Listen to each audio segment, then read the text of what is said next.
Voici le Galaxy S5 Active de Samsung. Il s'agit de la version renforcée du Galaxy S5.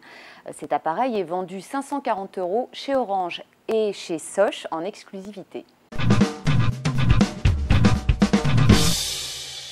Tout d'abord, il reprend vraiment pratiquement tout l'équipement du S5 et ça c'est très important parce qu'en fait il va offrir exactement les mêmes performances.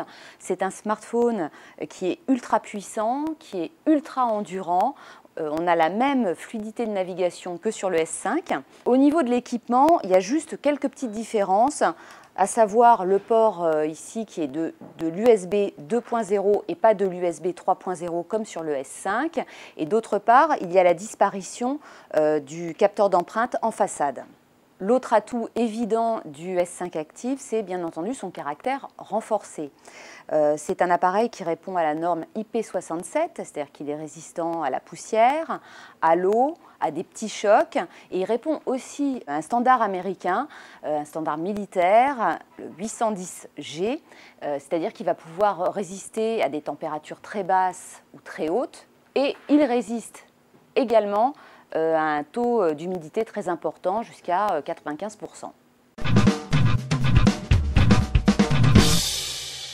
Finalement, Samsung n'est pas totalement allé au bout de son idée. L'appareil dispose d'un boîtier renforcé, mais ce n'est pas un boîtier durci. C'est-à-dire qu'en fait, si on fait tomber son appareil d'1 mètre, grosso modo, l'idée c'est qu'il pourra résister, ne pas se casser.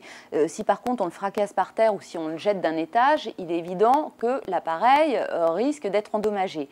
Le deuxième point, c'est que l'appareil n'est pas étanche. En fait, la norme IP67, c'est qu'il peut résister à une immersion d'1 mètre sous l'eau. Bon, bah, très bien, mais ça ne veut pas dire qu'on pourra aller faire de la plongée avec.